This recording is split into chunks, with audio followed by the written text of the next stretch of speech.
Hello everyone. आज के इस वीडियो में क्लास 10th के विज्ञान से मैं एक ऐसा इम्पोर्टेंट क्वेश्चन लेकर आया हूं जो इस बार बोर्ड एग्जाम में पूछे जाने की संभावना 101% है। देखिए, मैं आपके लिए आज विद्युत परिपथ से एक क्वेश्चन लेकर आया हूं। बोर्ड एग्जाम में हर बार विद्युत परिपथ से एक क्वेश्चन पक्का पूछा जाता है और इस बार भी पूछे जाने की 100% संभावना है। तो आज की इस वीडियो को आप अंत तक जरूर देखें ताकि जब भी बोर्ड एग्जाम में परिपथ से क्वेश्चन पूछा जाए तो आप उसको सॉल्व करके जरूर आए। तो आइए बिना किसी देरी के हम इस क्वेश्चन को सॉल्व करते हैं। कह रहा है संलग्न परिपथ में ज्ञात कीजिए पहला तुल्य प्रतिरोध, यानी इस परिपथ का क्या हमें निकालना है, तुल्य प्रतिरोध निकालना है। दूसरा कह रहा है परिपथ में प्रवाहित कुल वैद्युत धारा, यानी दूसरा हमको क्या ज्ञात करना है कि इस परिपथ में कितने एम्पियर की धारा बह रही है वो हमको बताना है। तीसरा है ए व बी बिंदुओं के बीच विभवांतर। तीसरा हमें ज्ञात करना है कि ए और बी के बीच कितना वोल्ट का विभवांतर लगा है, यह पता करना है। ठीक है, तो आइए तीनों को हम सॉल्व करते हैं। पहले को सॉल्व करते हैं। तो देखिए, पहला है तुल्य प्रतिरोध ज्ञात करना का, तो पहले को सॉल्व करते हैं। पहला है तुल्य प्रतिरोध, यानी इस परिपथ का तुल्य प्रतिरोध कैसे निकलेगा। तो इस परिपथ में देखिए कितने तार जोड़े हैं, तो 1 2 3 4 5, यानी 5 तार जुड़े हैं। अब देखिए, यह दोनों तार समांतर क्रम में लगे हैं और यह तीनों तार समांतर क्रम में लगे हैं, क्योंकि इन तीनों तारों का सिराएं क्या है, सेम है। और जब सिराएं सेम होती है तो वह किस क्रम में माना जाता है, समांतर क्रम में। तो समांतर क्रम का फार्मूला लगाकर हम इन तीनों तारों का तुल्य प्रतिरोध निकालेंगे। फिर समांतर क्रम का फार्मूला लगाकर इन दोनों तारों का तुल्य प्रतिरोध निकालेंगे। तो जब इन तीनों का तुल्य प्रतिरोध और इन दोनों का तुल्य प्रतिरोध निकल जाएगा तो वह श्रेणी क्रम में हो जाएगा। क्यों? क्योंकि जब यह एक तार बनेगा तो एक ही सिरा मिल रहा है, दूसरा सिरा नहीं मिल रहा है। क्योंकि जब इनका तुल्य प्रतिरोध निकलेगा तो दूसरा सिरा इधर हो जाएगा और इसका दूसरा सिरा इधर हो जाएगा। तो श्रेणी क्रम वाला फिर फार्मूला लगाकर हम इस परिपथ का क्या कर सकते हैं, तुल्य प्रतिरोध निकाल सकते हैं। अगर नहीं बात समझ में आ रही है तो देखिए हम सॉल्व करते हैं तो बिल्कुल आपको समझ में आ जाएगी। ठीक है, तो पहले हम ए और बी के बीच का तुल्य प्रतिरोध निकालते हैं। तो लिखेंगे ए तथा बी के बीच का तुल्य प्रतिरोध। इसको हम 1/RAB से दर्शा देते हैं। तो ये हो जाएगा 1/10 + 1/40। अब आप सोच रहे होंगे कि 1/, करके क्यों लिखे हैं। तो 1/, हम इसलिए करके लिखे हैं क्योंकि यह समांतर क्रम में जुड़ा है और जब समांतर क्रम में जुड़ा होता है तो फार्मूला उसका क्या होता है, 1/R = 1/R1 + 1/R2। ठीक है, इसलिए हमने 1/, करके लिखा है। ठीक है, तो यहाँ से आप सॉल्व कर लीजिए। 1/RAB बराबर 10 और 40 का एलसीएम ले लीजिए। तो 10 और 40 का क्या होगा, 40। अब 40 में 10 से डिवाइड करिए, 4 बार में, 4 का 1 में मल्टीप्लाई 4, प्लस का प्लस। अब 40 में 40 से डिवाइड, 1 बार में, अब 1 का 1 में मल्टीप्लाई 1। यह आया 1/RAB बराबर 5/40। अब 5 से 40 को काट लीजिए, 5 × 5 5, 5 × 8 40। यह मिला 1/RAB = 1/8। अब एक मैं आपको तरीका बताता हूँ। जब 1/, करके दोनों है तो आप पलट लीजिए। तो यह हो जाएगा RAB बराबर, यह पलटेंगे तो क्या, 8। चूँकि यह क्या है, निकाल रहे हैं, प्रतिरोध निकाल रहे हैं और प्रतिरोध का मात्रक क्या होता है, ओम। तो यह RAB का मान हमको क्या मिला, 8 ओम। ठीक है, अब वैसे ही अब इन तीनों तारों का क्या निकालेंगे, तुल्य प्रतिरोध निकालेंगे। ठीक है, तो लिखेंगे चूंकि 30 ओम, 20 ओम तथा 60 ओम के तीनों तार समांतर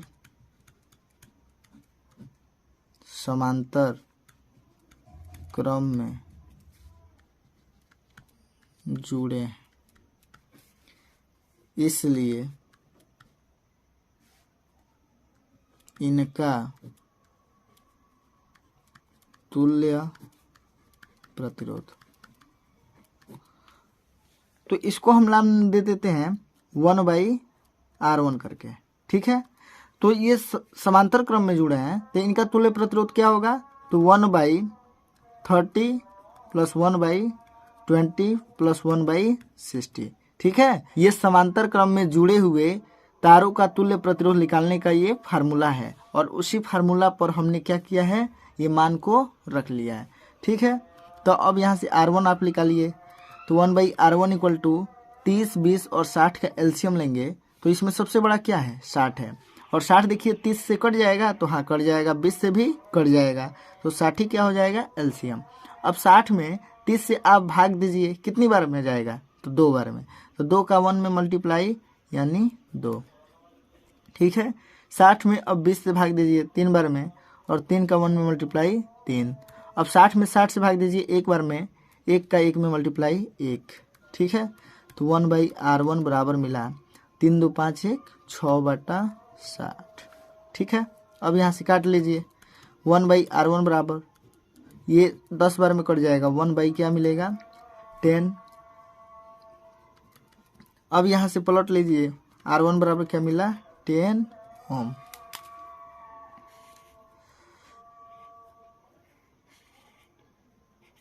R1 बराबर क्या मिला, 10 ओम। अब देखिए यहाँ पर हम परिपथ में इन तीनों तारों का तुल्य प्रतिरोध निकाल लिए, फिर इन दोनों तारों का तुल्य प्रतिरोध। अब जो ये इनका तुल्य प्रतिरोध आया है और इनका तुल्य प्रतिरोध आया है, वो अब श्रेणी क्रम में जुड़े हैं, ठीक है। तो श्रेणी क्रम से हम इनका परिपथ का तुल्य प्रतिरोध निकाल लेंगे, ठीक है। लिखेंगे, चूंकि RAB तथा R1 श्रेणी क्रम में जुड़े हैं, इसलिए परिपथ का तुल्य प्रतिरोध, ठीक है। श्रेणी क्रम में जब जुड़े होते हैं तो उनका तुल्य प्रतिरोध क्या होता है, दोनों को जोड़ लेते हैं, तो RAB + R1, यह मान रख लीजिए। RAB का मान आपने कितना निकाला था, तो इसका निकाला था 8 ओम, और इसका कितना निकाला था, तो 10 ओम। दोनों को जोड़ेंगे कितना होगा, तो 18 ओम। अतः करके लिख लेंगे, अतः परिपथ का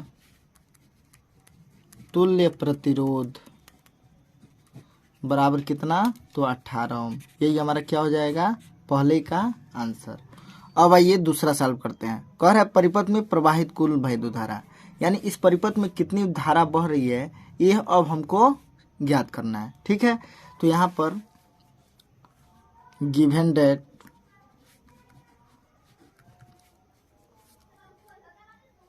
परिपथ का विभवांतर,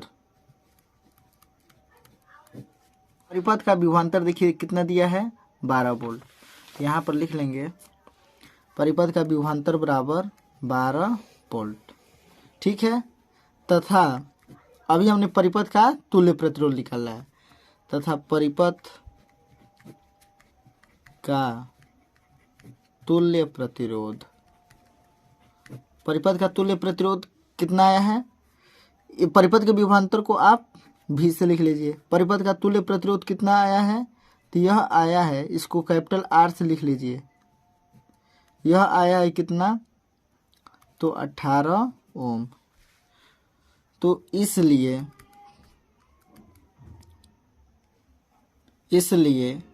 परिपथ में प्रवाहित वैद्युत धारा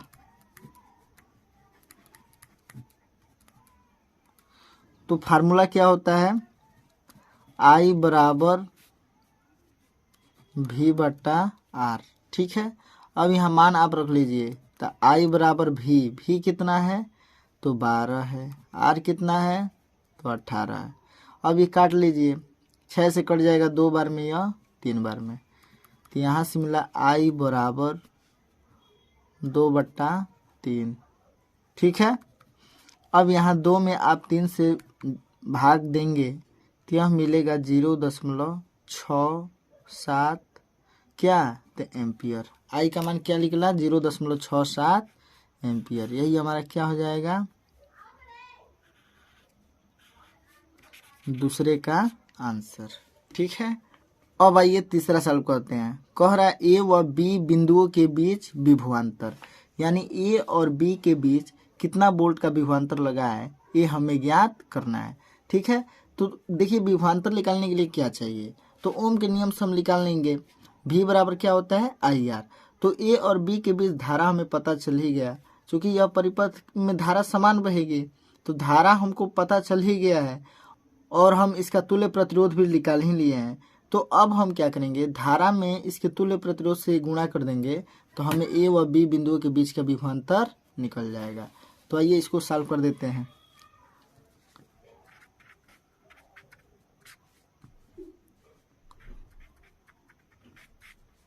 सॉल्यूशन तीसरा, चूंकि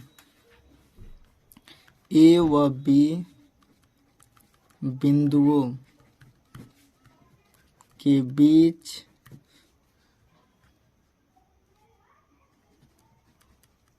प्रवाहित धारा I बराबर कितना, तो I का मान अभी हमने निकाला है 0.67 एम्पियर। ठीक है। तथा ए व बी बिंदुओं के बीच का तुल्य प्रतिरोध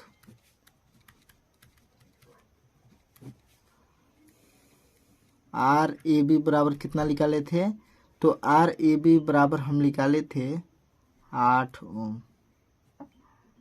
अब वी नो डैट, हम जानते हैं कि V बराबर IR। ओम के नियम से हम जानते हैं V बराबर क्या होता है, IR। तो अब यहाँ IR के जगह पर क्या है, तो I के जगह पर I है, लेकिन R के जगह पर क्या है, RAB। तो यहाँ लिख लेंगे RAB। ठीक है। और अब मान रख दीजिए, ये V बराबर I का मान क्या है, तो 0.67। RAB का मान क्या है, तो 8। अब गुणा कर देंगे, तो 8 सत्ते 56 का 6 और 8 छक्के 48 और 48 5 53। अब देखिए 2 अंक पर पॉइंट है, यहाँ 2 अंक गिनकर पॉइंट लगा दीजिए, यानी V बराबर हमको मिला 5.36 वोल्ट। तो लिख देंगे, अतः ए व बी बिंदुओं के बीच का विभवांतर बराबर 5.36 वोल्ट। यही हमारा क्या हो जाएगा, आंसर। तो आज के इस वीडियो में मैं आपके लिए एक विद्युत परिपथ से इम्पोर्टेंट क्वेश्चन को सॉल्व कराया। ठीक है। तो अगर वीडियो पसंद आई हो तो वीडियो को लाइक करें, शेयर करें और हमारे चैनल को सब्सक्राइब करना ना भूलें। फिर मिलते हैं किसी नेक्स्ट वीडियो में, तब तक के लिए जय हिंद, जय भारत।